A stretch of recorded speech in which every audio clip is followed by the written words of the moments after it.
o por tomografía con contraste. Y si no, ¿qué hago? Una colonoscopía virtual, que es una tomografía con contraste especializado que me va a poder ver todo el colon. Genial, profe, gracias. Profe, y en el caso de la diverticulitis, que corro riesgo de perforación. Por eso está la colonoscopía virtual. Bien. Porque si yo tengo una diverticulosis, puedo hacer la endoscopía. Ahora, si en vez de tener una diverticulosis, tengo un paciente con dolor en flanco y fosa ilíaca izquierda, exquisitamente doloroso, el estudio es la tomografía y no la endoscopía. ¿Cuándo hago la tomografía? La endoscopía. Cuando pasó más de un mes, el paciente se le fue el cuadro agudo y ahí le tengo que hacer una endoscopía para certificarlo. Pero espero 4 semanas como mínimo.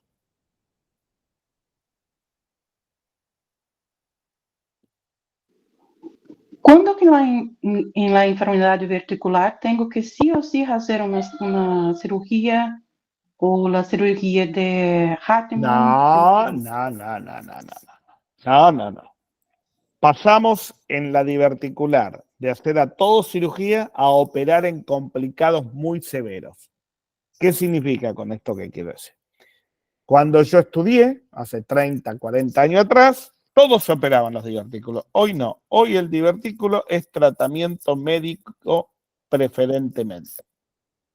Si fracasa el tratamiento médico, el paciente progresa el cuadro, tiene un proceso infeccioso severo con colección peridiverticular, lo primero que intento antes de operar es un drenaje percutáneo con un drenaje en cola de chancho que me va a evacuar la colección peridiverticular. Resuelto lo mismo, hago tratamiento primero, resolvió el cuadro, líquido, luego pruebo tolerancia y si se solucionó, no lo opero. ¿Cuándo opero? Cuando el paciente me entra perforado y séptico. O sea, tiene falla multiorgánica, entonces voy a la cirugía. Así todo, pasamos de hacer la cirugía de Hartmann, que es resección sin anastomosis, aunque esté séptico, a intentar resecar y unir en forma primaria. Por supuesto que para eso hay que cumplir determinadas condiciones. El equipo quirúrgico tiene que estar entrenado para esto, poder lavar el colon intraoperatoriamente y poder anastomosar y evitar más de un tiempo quirúrgico. Porque usted sabe muy bien que si yo hice una resección sin anastomosis, el paciente va a estar 90 días con una anocontractura, o sea, con una colostomía, y luego lo tengo que preparar y volver a operar. Profe, consulta, ¿y en qué caso se haría solo la primera parte de la cirugía y se le dejaría al paciente una colostomía? De por vida, cuando el paciente tiene un cáncer de recto bajo y tengo que resecar y amputar la parte perianal, porque no tiene posibilidades de una anastomosis ultra baja, pues fracasan casi todas, y va a tema de 10 deposiciones por día, entonces lo dejo con una colostomía permanente. Ahora, si el paciente tiene una enfermedad diverticular, que es una enfermedad inflamatoria, que lo resequé y dejé un segmento para anastomosarlo, lo correcto es luego reanastomosarlo. A mí me pasó un caso donde no lo pude volver a unir. ¿Por qué? Porque era un paciente EPOC severo que Cague lo quería anestesiar, pues va con anestesia general, me lo contraindicaba anestesia. Ahora, si son pacientes que clínicamente están bien y lo único que tuvo fue esto, después de 90 días se vuelven a operar y se une.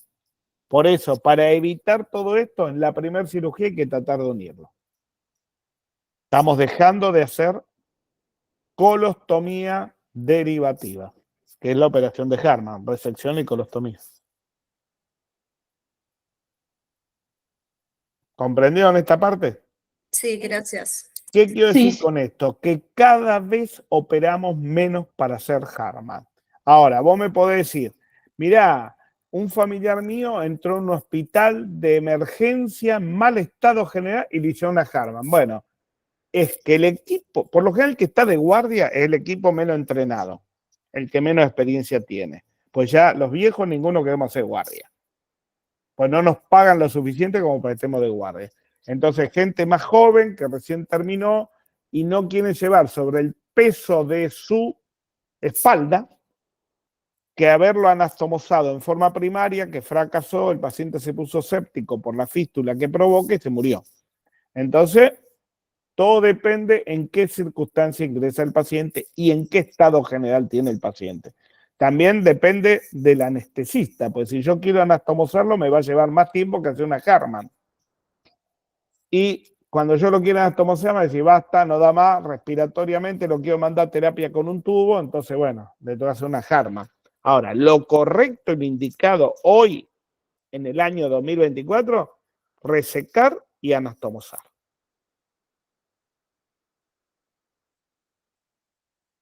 ¿Qué más?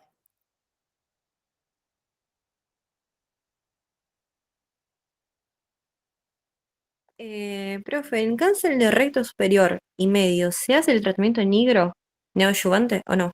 Negativo. Esto es para cáncer de ano. Ah, bueno. Sí, porque yo había visto que se podría hacer radioquimio Que es neoadyuvante. otra cosa, que no es negro. Vos me dijiste negro. Negro es para cáncer de ano, epidermoideo. Ahora, se le hace quimio y rayo preoperatorio o neoadyuvancia al cáncer de recto, estadio 3 y 4. Si es un cáncer de recto medio y alto y el paciente no tiene metástasis, se puede operar directamente. Si es estadio 1 o 2. El 3 y 4 va siempre con neoadyuvancia. Perfecto. Y el de colon no se hace neoadyuvancia con radioterapia, ¿no? Salvo que tenga mucha metástasis, tenga un estadio terminal, va directo a cirugía. Bueno, gracias. Profe, ahí que se ve el tema, a mí se me confunde bastante el tratamiento de cáncer de recto, por, no sé si es por los estadios, demás. Siempre que sean superior y medio, que sean estadios precoces, se intenta hacer la resección Directamente, no perder tiempo. y siempre que sean inferiores, no importa Y se trata de hacerle neoadyuvancia, ¿por qué? Pues yo no puedo hacer una anastomosis ultra baja. Entonces lo que se busca con la neoadyuvancia es el watch and wait, que es ver y esperar. Por eso watch and wait. Eso lo inventó una señora que todavía vive, 96 años tiene, Angelita Bragama, que es de San Pablo, la cual vio que si uno hacía el tratamiento con radioterapia de 5000 centigrados y a su vez le hacía quimioterapia 4 semanas, y en vez de operarlo como estaba sugerido habitualmente a 4 semanas posterior, esperaba más, esa radioterapia seguía quemando y a veces se borraba totalmente el tumor. Porque cuando el tumor es muy bajo en el recto, yo no puedo resecar y unir. Le tengo que hacer una amputación abdominoperineal, o sea, sacar el recto y el ano. Entonces ese paciente va a quedar con una colostomía de por vida. Entonces lo toca hacer cuando tiene indicación precisa. Si no, el paciente, cuando yo le voy a dejar un ano contractura permanente, va a salir corriendo de mi consultorio. Es como una chance más que le damos. Y tiene que ser el watch and wait en determinados casos. Son muy específicos, que no haya permeación hemática o linfática del tumor en la biopsia, porque si yo le hago un watch and wait, no lo reseco y el paciente al año me aparece con una metástasis, quiere decir que hice la evaluación incompleta y el paciente ya no va a ser recuperable. Sabemos que cuando uno hace neoadyuvancia, hace la amputación abdominoperineal y luego le hace la quimio postoperatorio, tiene 90 y tanto % de cura definitiva.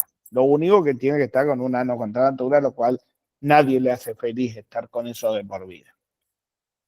Profe, pero esta neoadyuvancia es en los inferiores, que me decís, o también en el superior. En los inferiores o en un medio o superior que esté muy avanzado. Claro, en otro estadio. Y en el de ano se empieza con tratamiento de nigro y si no El funciona... nigro, porque el nigro es, por lo general, de ano es epidermoideo. Entonces, cuando yo hago el nigro correctamente indicado, se borra casi siempre. Si no se borra, ¿qué se hace? yo había leído resección local en muy pocos casos. Y la mayoría va a amputación abdominoperineal. Y si era de margen de ano, sí había más chances de hacer resección local. Exacto. Pero ojo, que te digo que el nigro es muy difícil que fracase. El primer caso que se hizo en la Argentina de nigro se hizo en el Hospital Centenario para una paciente nuestra que todavía hoy vive, se dice la residencia entre el 90 y el 93, una chica que tenía 30 años en ese momento, 2 años más grande que yo, y todavía vive. Cada vez que voy a dar clase y ella está internada por otra causa, nos putea, pues se tuvo que quedar con ano contra natura porque no es que fracasó el nigro, nosotros no teníamos acelerador lineal para hacer radioterapia, se hizo con la bomba de cobalto, le hizo toda una necrosis perineal y terminó con una amputación abdominoperineal, no por su cáncer de ano, sino por la bomba de cobalto. Hoy se manda a hacer externamente, pues no tenemos acelerador lineal en el Centenario. Entonces el Centenario tiene contratado quien hace acelerador lineal, que es menos lesivo y es más focalizado en el tumor. Pues esta mujer hoy está curada, nunca más tuvo su enfermedad, pero cada vez que nos ve a los que la tratamos, nos putea, porque gracias a nosotros dice que se quedó con un ano contra natura, que ella preferiría haberse muerto. Pues así, una paciente que viene a operarse de una hernia umbilical. Nosotros, por protocolo, los pacientes los revisamos completo, incluyendo tacto anal. Cuando le hace el tacto al doctor Vilaggi, el profesor Vilaggi, le encuentra que tenía ese tumor de ano. Y de ahí empezó, se operó y vive. La familia está muy contenta, la que no está contenta es ella. Bueno, Entonces, gracias. pero bueno, está viva. Profe, una duda que no me quedó muy claro. Entonces, en el caso de cáncer de recto, lo que sería el tercio, medio y superior, estadio 3 y 4, se hace neoadjuvancia y posterior Exacto. resección. Ustedes sepan que cuando es muy avanzado, ¿y cómo sé yo que es avanzado? Pues lo estadifico completamente. No solo alcanza la endoscopía, tengo que hacer una tomografía con contraste, ver los ganglios, si están que tienen rango megálico. Hoy, a su vez, si es de recto, ¿qué más hacemos? Hacemos una resonancia con protocolo de recto. Todo eso me lleva a pensar si es estadio 1, 2 o avanzado. Si es más avanzado, va a neoadjuvancia siempre. ¿Entienden la diferencia entre neoadjuvancia y adjuvancia? La neoadjuvancia es la que se hace antes de la cirugía y la adjuvancia es post-cirugía. Sí, sí. No, yo lo aclaro, pues yo lo terminé aprendiendo eso en la residencia. Durante la carrera no lo entendí. Y parece una pavada, pero bueno. Bien, profe, entonces, si en el caso de lo que sería recto inferior, se hace neoadjuvancia. Casi 99%. Bien, listo, esa era mi duda. Y Gracias. le aclaro una cosa, miren lo que me pasó una vez. Yo estaba pasando sala en el Centenario. Yo ya trabajaba en el PAMI, todavía no era jefe. Terminamos de pasar sala y viene y lo buscan el maestro nuestro de coloproctología, que era el profesor Polastri padre, y viene una señora y dice, mire, tengo mi mamá que está internada en el PAMI y la quieren operar del recto y yo sé que se hace neoadjuvancia. O sea, la familia ya sabe que hay que hacer esto. Y el que le iba a operar, que era un compañero mío que no se actualizaba nunca, la quería operar directamente y vino a buscar ayuda. Entonces, bueno, fui yo, le aconsejé porque la gente ya está, lo busca en Google, lo busca en todo lado, figura de primero, en el recto casi siempre va neoadjuvancia y después adjuvancia. O sea que hay que saber muy bien y estar actualizado en lo que se hace. ¿Qué más? Profe, una pregunta. Si en una exploración endoscópica con respecto a cáncer de colon se encuentra un pólipo, ¿se lo reseca? Se lo hay que debe hacer resecar y mandar a a biopsiar. biopsia Si completamente o se uno, toma una... mirá, lo ideal es hacer la resección completa, pero todo depende si el que lo está haciendo tiene los elementos o está capacitado para eso. Si no, tiene que dejar dicho, hice una resección parcial, pues vamos a suponer que a mí, yo encuentro un pólipo, lo resecan completamente y la base me dicen que está libre de enfermedad neoplásica, pero el resto neoplásico yo no tengo necesidad de operarlo. Así me dice, está comprometida la base, no alcanza con la resección endoscópica, tengo que hacer la resección segmentaria del colon. Y va a depender si es uno, si es más de uno, etcétera, etcétera. Por eso hay que tener cuidado con quién trabaja uno como endoscopista. Yo, por ejemplo, endoscopista no soy, pero trato de trabajar con gente de confianza que cuando me diga fue resecado yo pueda creerle y que no me mienta. Pues si no, quedamos todos implicados en el problema. Claro, y profe, en ese caso decía también que al hacer la extirpación de un pólipo se marca la zona, ¿no? Por si hace falta volver para hacer una Eso sí es resección. un equipo serio. El que yo tengo en PAMI en la parte de endoscopía no, de endoscopía terapéutica, como les dije antes, es un cirujano. El que me hace las endoscopías comunes, las alta y baja, tengo que andar de nuevo pidiéndole otro, pues no tienen la costumbre de marcar con tinta china cuando hay dudas en la resección, pues yo cuando tengo que operar, tengo que saber con exactitud que la zona del colon que le voy a resecar es donde estaba el pólipo. Sería una buena práctica que lo marquen con tinta china, cosas, pero tiene que ser inmediato, ¿eh? O sea, yo hoy le hago la resección del pólipo, me queda duda, lo marco con tinta china y mañana operarlo, pues si lo operé una semana, la tinta china desapareció. Hoy no estamos usando más tinta china, lo que se está usando fluoresceína, que es una tinta verde, que a su vez se usa para ver el conducto colédoco, para ver las arterias perianastomóticas. Lo que pasa es que no en todos lados hay tratamiento con fluoresceína.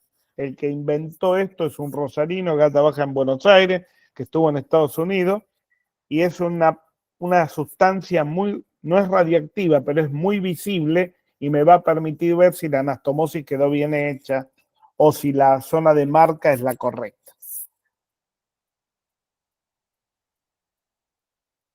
En cualquier momento nadie más va a poder operar si no tiene fluoresceína, que es esta tintura verde, porque está poniendo en riesgo la vida del paciente. ¿Esta es la misma de oftalmo que se usa en ¿Cómo? oftalmología? No ¿Es te la entendí. misma que usa en oftalmología? La Podría fluoresceína. ser, no tengo idea si es la misma. No tengo idea. Puede ser. Pues mira, esto surgió en el 2018, 2019 en el Hospital de Clínicas de Buenos Aires. ¿Cómo será que vinieron los americanos y se los llevaron a trabajar 3 años a Estados Unidos? Después lo devolvió una vez que le robaron la patente. Y como este cirujano, que es el hijo de un profesor nuestro, hace cabeza y cuello, él lo aplica a cabeza y cuello para ver los vasos peritumorales, y de ahí lo empezaron a hacer sus compañeros y usarlo para las cirugías de colon, y puede ser que se esté usando en oftalmología. Tengo un amigo que es oftalmólogo, le voy a preguntar. Mañana como un asado con él, le voy a preguntar si se usa o no. Gracias. Cada día se usa en más cosas, hasta para las hernias, en todo.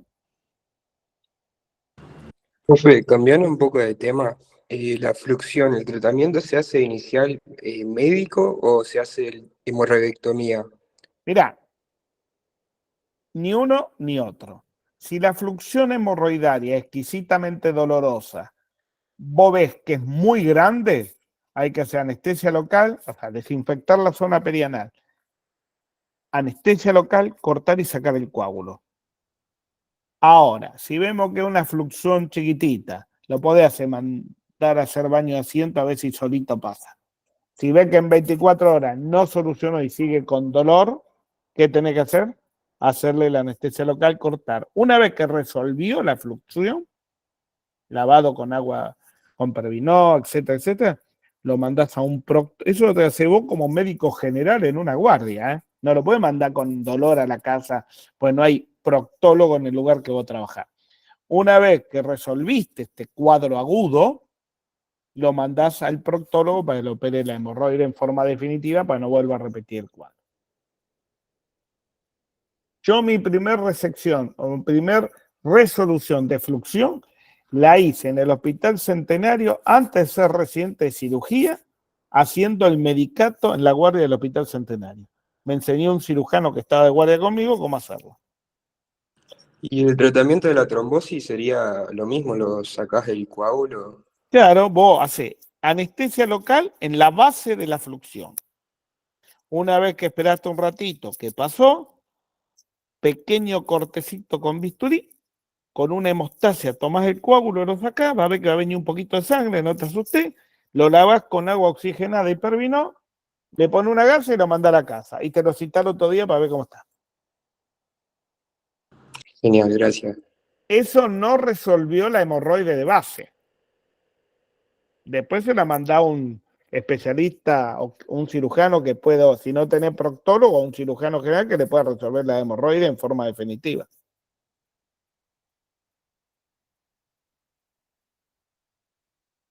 ¿Qué más?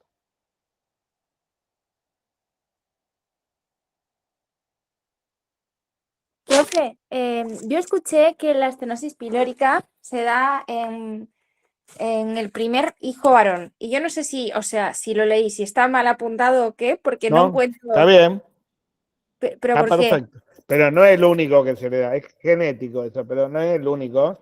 Puede no ser el primer hijo varón y tener una estenosis pilórica.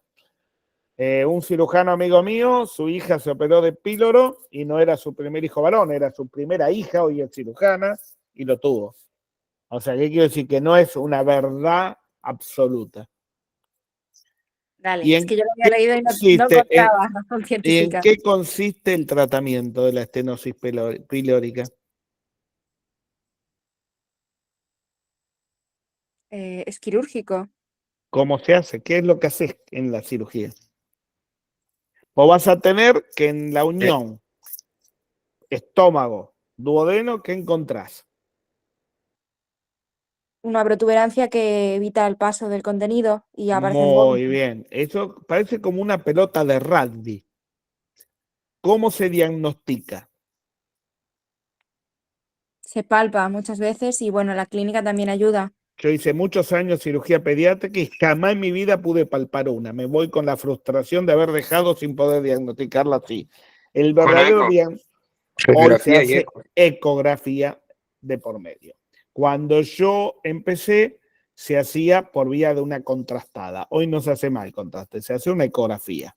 Se ve la imagen de un pseudo riñón. El ecografista besado que vos le preguntás, ¿tendrá un síndrome pilórico? Es de 0 a 3 meses de vida. Tiene que mirar el riñón izquierdo, riñón derecho y va a ver la imagen en el medio, centro umbilical o centro abdominal, una imagen de un pseudo riñón. Ahí lo sospecha, la busca y hoy con los ecógrafos que hay se puede diagnosticar. Entonces, ¿qué se hace? Una pequeña incisión transversa supraumbilical derecha, se saca como esta bola que parece una pelota de rugby, se hace la apertura con bisturí de la serosa y con una hemostasia curva Roma se divulsiona, o sea, se separan las fibras musculares, longitudinales, oblicuas y transversas, para poder ver la mucosa gástrica. Una vez que vos ves la mucosa gástrica, que sí que separaste bien y listo. Y a las 2 horas ya empieza a tomar líquido por boca, dándole una mamadera, primero de 5 centímetros cúbicos de destroza, luego 10 centímetros cúbicos, a las 2 horas más 15 y luego 20, de los cuales son 15 centímetros cúbicos de destroza al 5, más 5 centímetros cúbicos de leche maternizada. Después 10 y 10, después 15 y 20 y así hasta que a las 6 horas está prendido al pecho y al otro día se va a la casa. ¿Comprendieron? Sí, entonces la piloromiotomía. Ya. No. Si yo hago una piloromiotomía, otomía estoy cortando. Acá es digulsionando, separando. Piloromiotomía es no hay que cortar, hay que separar. Vale. Gracias, profe. Muy bien. Hice muchos años de cirugía pediátrica, entonces. Es la cirugía más linda y más corta que uno tiene.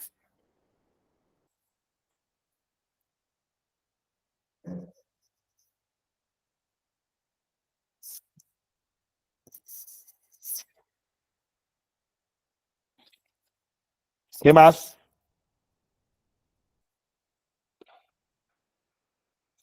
Profe, una pregunta. En un abdomen agudo obstructivo, ¿se utiliza la sonda nasogástrica para desobstruirlo? Siempre, porque está obstruido y entra con vómitos. ¿Cómo cohibir los vómitos? A través de la evacuación por vía de sonda nasogástrica del contenido retenido en el estómago. Si no, se te va a broncoaspirar. Cuando vos tenés un paciente subocluido y le pusiste una sonda nasogástrica, si el débito baja, quiere decir que se está desobstruyendo. En un paciente que tiene una obstrucción gástrica o duodenal o yeyunal, vas a ver si mejora o no de acuerdo al débito de la sonda nasogástrica. Ahora, si el paciente tiene una oclusión colónica completa, va a tener un débito alto por sonda y el tratamiento es quirúrgico siempre. Los otros que nombré primero, por lo general se pueden resolver clínicamente. Si no mejora, va a cirugía también. Profe, en la litiasis biliar, el tratamiento médico con ácido, se usa el uso desoxicólico. El que no desoxicólico, ese no se usa aquí, ¿verdad? Ni uno ni otro. Error. ¿Qué trabaja para los gastroenterólogos que quieren viajar? A ver, razonemos esto. El paciente tiene una litiasis biliar asintomática, todavía en algunos lugares se acepta que no es quirúrgica. El paciente que tiene una litiasis biliar sintomática es quirúrgica. Si yo le doy ácido desoxicólico al paciente que tiene litiasis biliar, ¿qué hace el cálculo? Se degrada. Y eso que se degrada se hacen pequeñas pelotitas que ¿dónde puede ir a parar? Al conducto colédoco o al páncreas, hace una pancreatitis. No es como en el renal que yo lo mando a la vía urinaria y de ahí va la orina y se le pasó el problema. Por eso yo no estoy de acuerdo con eso. Los que defienden ese principio son los gastroenterólogos, que son personas que opinan diferente que nosotros. Me voy a guardar mi objetivación y mi opinión del tema. Entonces no lo ponemos como tratamiento. Never. Nunca. Porque lo más probable es que al degradarlo termine produciendo una obstrucción del páncreas. ¿Qué pasa? Vas a encontrar colegas míos que opinen lo contrario de lo que yo opino. Yo lo acepto. Hay un profesor que opina contrario, porque trabaja mucho con los gastroenterólogos. Pero bueno, cada uno llevará sobre su conciencia las complicaciones que le corresponden. Doc, una pregunta. En la invaginación intestinal en niños, ¿qué sustancia se le coloca? ¿Aire como para intentar? Aire, para desinvaginar. Solamente aire. Y no se usa más el contraste. Es muy sencillo. Antes usábamos contraste. Después empezó con aire la desinvaginación. Porque, ¿qué pasa? Si el paciente lleva mucho tiempo de evolución, pues no se diagnosticó precozmente y yo le meto varios para desobstruirlo y está perforado, entra eso a la cavidad abdominal y produce una peritonitis química que lo puede matar en el 90% de los casos. Por eso se usa el aire. Y, es decir, ¿cuánto tiempo se espera para poder hacer ese tratamiento y no llevarlo a cirugía? No se espera nada. Llegó, lo diagnosticaste, le mandás. Ahora, antes se hacía por vía radioscópica y se hace por vía ecográfica, inyectarle por la cola el aire con una perita que viene a tal fin y que se pueda desinvaginar. Si vemos que el paciente dejó de llorar, no vomita más, no tiene deposiciones sanguinolentas y la radiografía directa de abdomen es normal, o sea, quiere decir que se obstruyó, listo. Ahora, si yo intento desinvaginarlo y no corrijo y no logro esos objetivos, va a cirugía. ¿Y puedo estar segura de que no está perjudicada ya el asa intestinal? Vamos a ver qué radiografía también le hago. Todo va a depender. Si cuando yo hago la radiografía de ingreso, antes de hacer la ecografía, veo que hay neumoperitoneo, que decir que está perforado, entonces va a cirugía, no se hace la desinvaginación. ¿De qué va a depender? El tiempo de evolución. Aquel paciente que ingresa con una invaginación intestinal, ¿cómo voy a saber yo? Por lo general tiene de 3 meses a 1 año y medio, paciente irritable, rechaza la alimentación y vomita. Posterior a un proceso virósico inflamatorio con hipertrofia de las placas de Peyer, que son tractores de invaginación, o ganglios que sirven para producir la cabeza de invaginación. Ese paciente es un paciente que rechaza la alimentación y en 4 o 6 horas lo tengo que desinvaginar. Si no lo desinvaginé, va a cirugía. Ahora, si mamá viene y me dice, mira, mi hija hace 1 día y medio que está llorando, no quiere comer, está con deposiciones con sangre, a ese no lo voy a desinvaginar. Lo más probable es que vaya directo a quirófano. Porque lleva más de 6 horas. ¿Comprendieron? Sí, profe, ¿y la descompresión se hace con aire bajo guía endoscópica? Digo, endoscópica. Ecográfica. Ecográfica, perdón, ya se me... Hasta hace 6 años, 7, era bajo vía radiológica. Hay lugares que todavía hoy lo siguen haciendo por vía radiológica. Ahora, en los lugares de avanzado se hace por vía ecográfica. Pero tiene que ser un ecografista pesado, especializado en el tema, no cualquiera.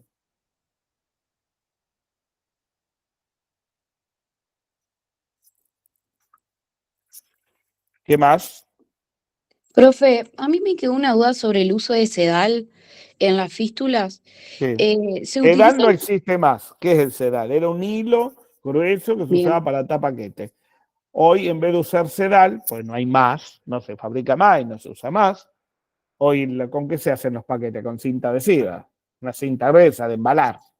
Entonces, ¿qué usamos? Una goma elástica, las gomitas elásticas comunes, que las esterilizamos. Bien, Dale. ¿eso se utilizaría en realidad como un paso previo a una fistulectomía? No.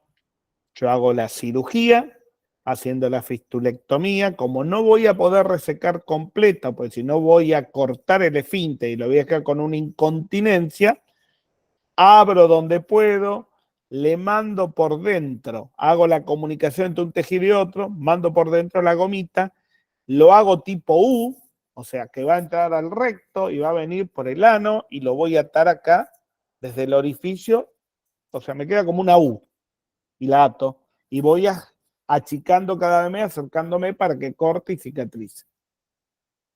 Bien, gracias.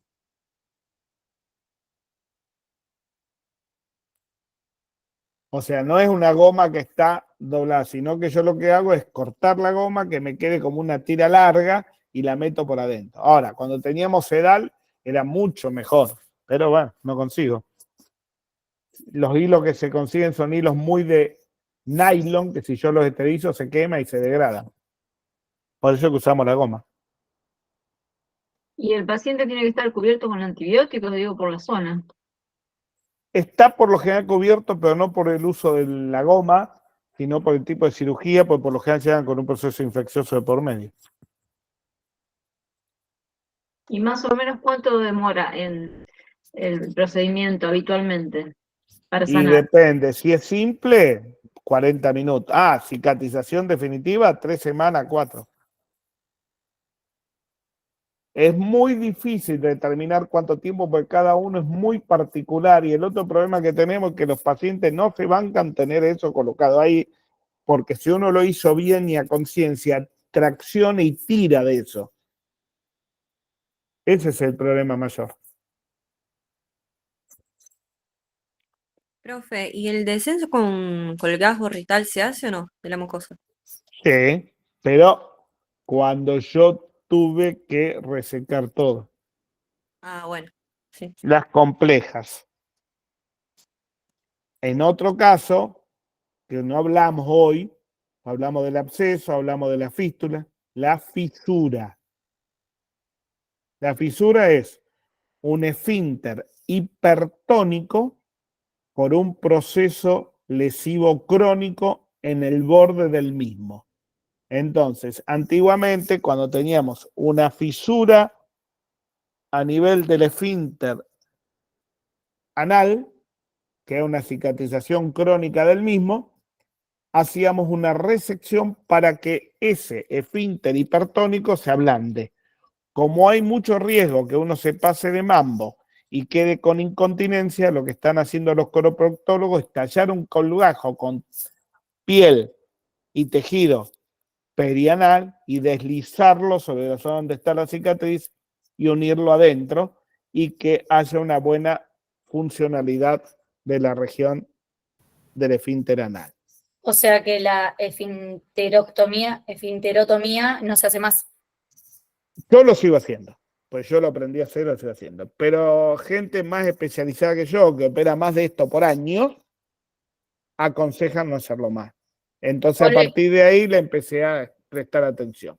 Por el riesgo de incontinencia que puede quedar. Claro, lo que pasa es que tiene que hacer un pequeño cortecito. Y es muy común que uno intente. ¿Con qué lo hacemos? ¿Con tijera? No, el corte se hace con bisturí. Pasa que era una cosa rara que hubiese. Hoy, con el ingreso de otras prácticas, lleva a que más lesión aguda pase desapercibido y el paciente tenga un esfínter más hipertónico y más lesionado crónicamente.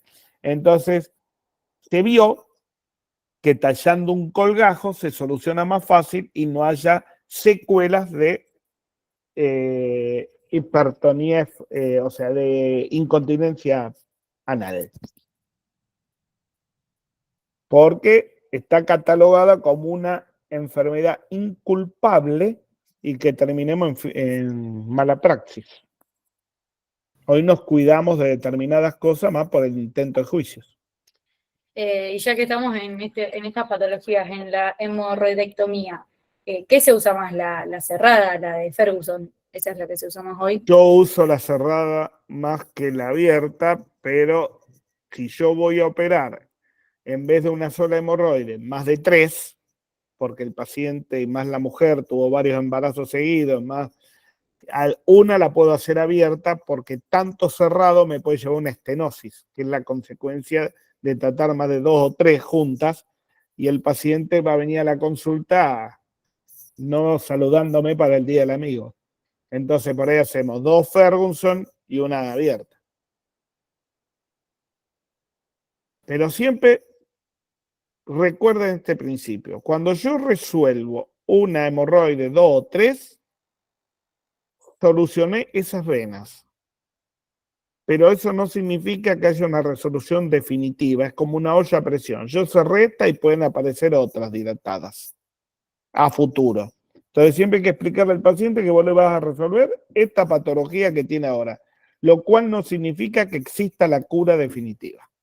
A futuro puede tener otras. Y no es culpa tuya. Es parte del proceso genético de enfermedad a nivel de las venas del perianeo, derivadas de la vena mesaraica inferior. Y los factores ambientales, También. dieta y todo esto. Y en la mujer, ¿qué otra cosa? Las anticonceptivas, que es lo mismo que pasa con las varices.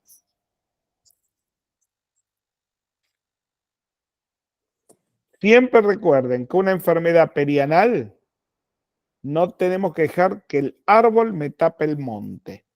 Si yo veo un paciente que tiene fisura, fístula, hemorroides, estudiémosle el colon, pues tal vez hay algo adentro del colon. Pólipo, divertículo, etcétera, etcétera. Profe, el Ah, tratamiento quirúrgico de la pancreatitis crónica, ¿se hace ujú. solo frente a complicaciones? O sea, ¿se hay obstrucción o del duodeno, del colédoco? La pancreatitis crónica se trata médicamente. Ahora, si hace una colección prepancreática, se drena la misma. Claro, o sea, solo frente a complicaciones. Y ahí Eh, aquí nos sacamos, o sea, el páncreas, duodeno, pancreatectomía. Depende qué tipo. Por lo general son colecciones prepancreáticas. Entonces se drena la colección prepancreática. Bueno, Ahora, si yo veo que está todo necrosado y hay manchas de cistoestatonecrosis que aparecen en la tomografía, puedo resecar la parte distal o media, depende cuál sea la zona.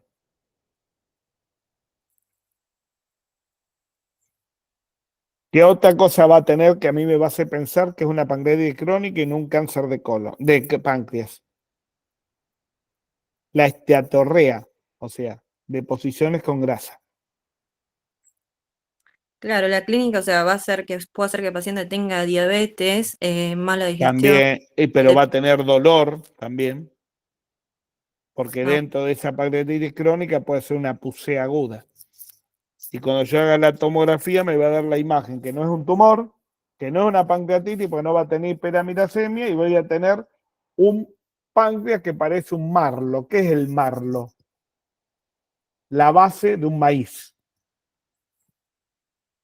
sin granos. ¿Comprenden? Sí, sí. Me han variado por todos lados, ¿eh? Profe, otra pregunta. En la hernia de hiato, bueno, escuché que obviamente lo que se intenta es restituir la anatomía normal, pero también leí que antes de cerrar que sí o sí hay que hacer una funduplicatura, o sea, una cirugía de Nissen agregada. ¿Es cierto o no se hace siempre? No, siempre. No existe otra cirugía más que la Nissen. No se puede tratar una hernia de hiatus. La hernia de hiatus se trata de la siguiente manera. Se ligan los vasos cortos. Se hace una fundoplicatura y se cierran los pilares del diafragma para evitar que se produzca un reflujo con cambio del pH. O sea, que el líquido que está a nivel del estómago, que es ácido, va a ir a la base, a la parte distal del esófago, va a producir una metaplasia de la mucosa y puede terminar en un cáncer de esófago, que se llama enfermedad de Barrett en ese caso. Profe, una consulta. ¿Sí o sí se hace siempre ese procedimiento, aunque sea asintomática la hernia de hiato? No. Si vos la estudiaste, porque no es asintomática. ¿Por qué le va a hacer? Podéis hacer una endoscopía pensando que es una úlcera. Asintomática no existe. Lo que se va a comportar como si tuviese una, ¿cómo se llama? Como si tuviera una úlcera, una gastropatía. Entonces, ¿cuándo lo opero? Antes de operar directamente, hacer una fondoplicatura, tengo que hacer una pH-metría y una débitomanometría. Si eso están alterados, ahí lo tengo que operar. El grado 1, grado 2 no se opera, 3 y 4 se opera.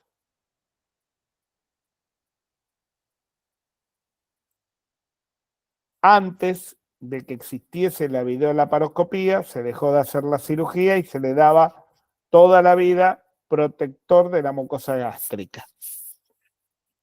Pero es de por vida. Como todo latino, incumplimos los tratamientos. Y al incumplir los tratamientos fracasa y terminamos en la necesidad de hacer la cirugía. ¿Quién también se le hace?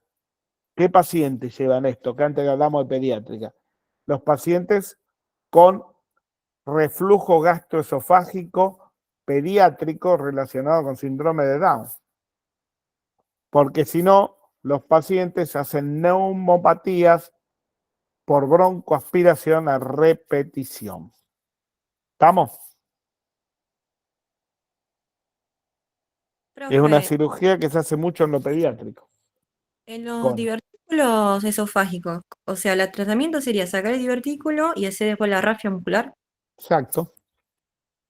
Bueno, ¿Cómo se diagnostica? con la duodeno, perdón, con la esofograma con varios. No se usa más.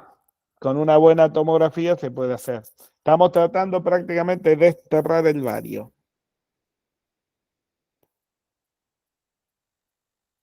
Y la vea, Si no conseguís un buen diagnóstico, sí se puede ensayar el vario. Ah, bueno. ¿Y la endoscopía en este caso no es útil? Sí, Ah, no. pero tenés que tener cuidado que no pase con lo que pasó en la periodista de Buenos Aires, que seguramente tenía un divertículo, entraron en el divertículo, lo hiperpresionaron y lo perforaron y terminó en una neumotora hipertensivo. Entonces hay que tener mucho cuidado. Cuando vos sospechás eso, hay que decirle que entren despacito, con poca insuflación y tener cuidado. Primero tomografía, que eso no es lesivo.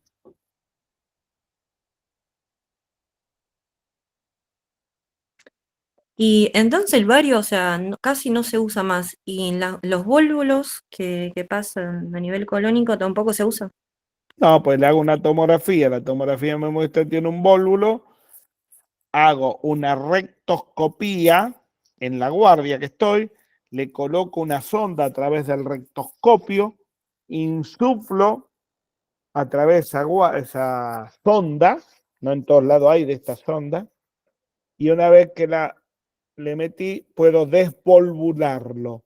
Si fracasa el tratamiento por vía rectoscópico, ahí lo tengo que operar y acomodar el vólvulo. ¿Y cómo ya sabe que tiene un vólvulo? Pues dice una placa de abdomen y en la placa de abdomen me va a demostrar que tiene un vólvulo. Que se ve el colon muy agrandado y con un hilio completo.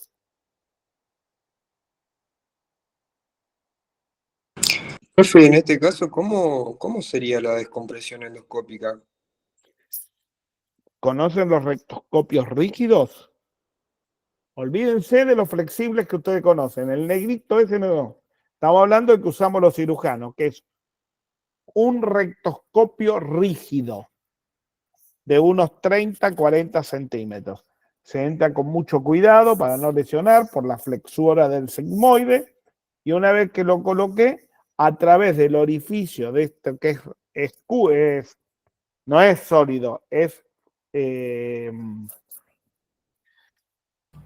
como un tubo sin contenido, se introduce la sonda, una sonda muy gruesa, tiene como 2 centímetros, y de un extremo le inyecto aire o aire con suero.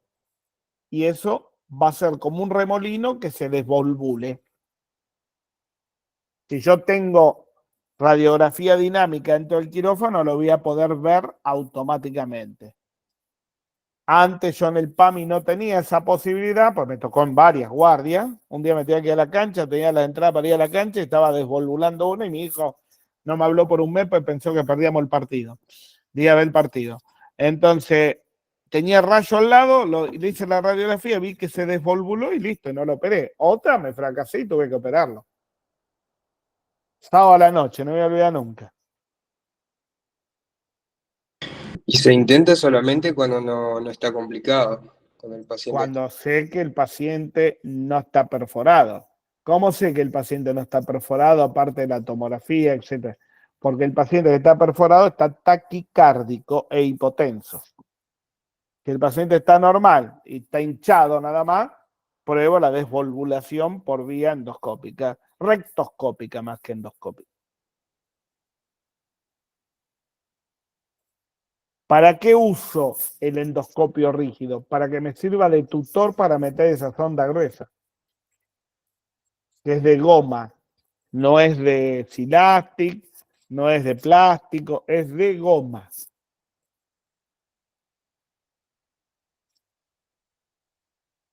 Cuando hablo todo esto con los residentes me miran como que le hablo en japonés. Ellos están todos acostumbrados a tomografía y cirugía. No. Hay casos en los cuales podemos evitar la resección. Doc, en el caso de prolapso en niños rectal, Lo siempre... reintroduzco con el tacto. no se hace, ¿en qué caso se coloca mallo? La pexia, en los chicos en lo posible no. Hay que tratar que no. Sí, en el adulto lo he hecho muchas veces. En pediátrico jamás. Una vez me Estoy dijo un cirujano que cómo trataba el prolapso en el consultorio, y bueno, yo la verdad es que no lo supe. Pero reintroduciéndolo. Bueno, él me dijo que le colocaba una sustancia, que bueno, en esa época, no sé, me dijo que le colocaba una sustancia láctea, pero para pegarlo, no sé, si se pone alguna sustancia hoy en día, algo así o no. Ni quiero preguntar quién te dijo eso, me callo la boca. No existe.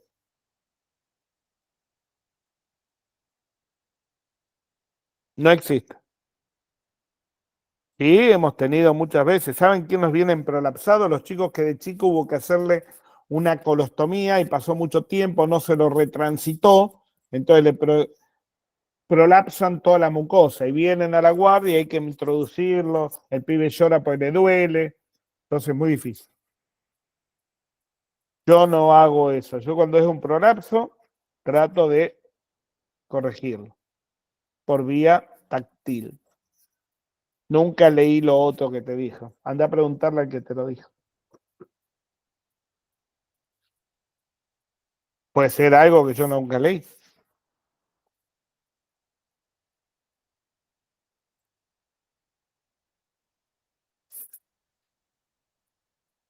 ¿Qué más?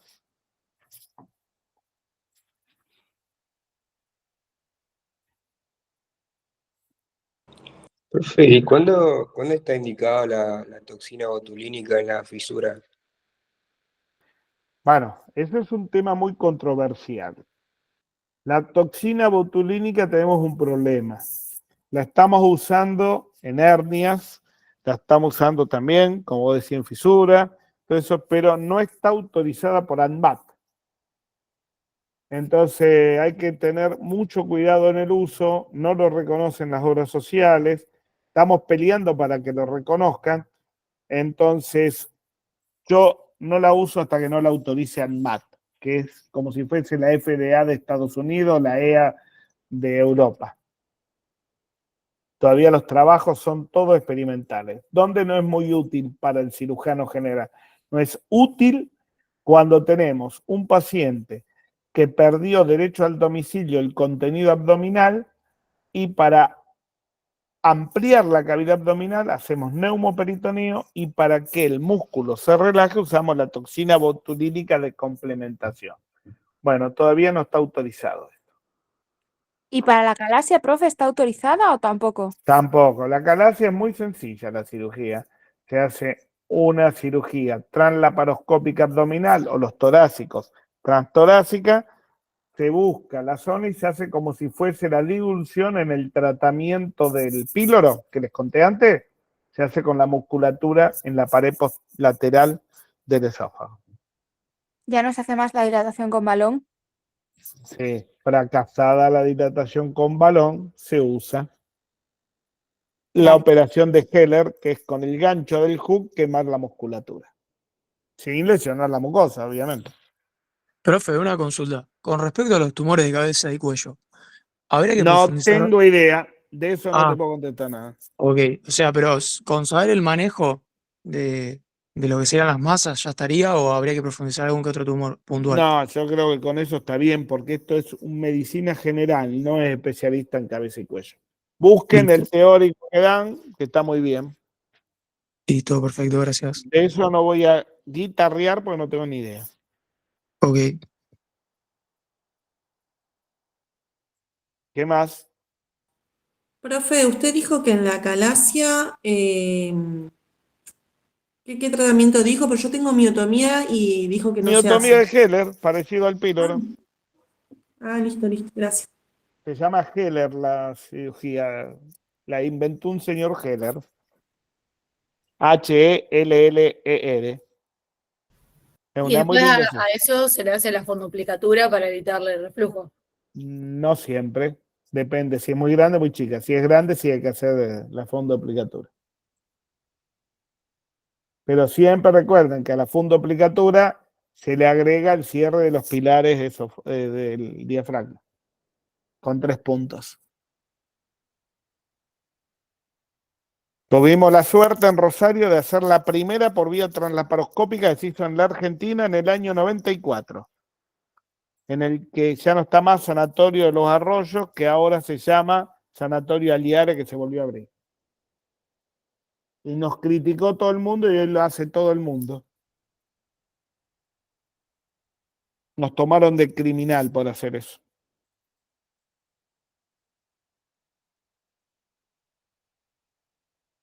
¿Quién más?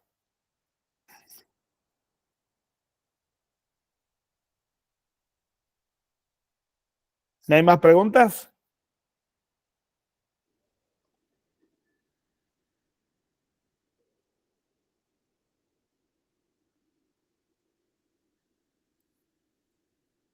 Bueno, profe, muchas gracias. Pase buena tarde. Gracias igualmente. Que les vaya bien. Gracias, profe. Gracias, profe. Gracias, profe. Buenas tardes. Chao, chao. Chao, gracias.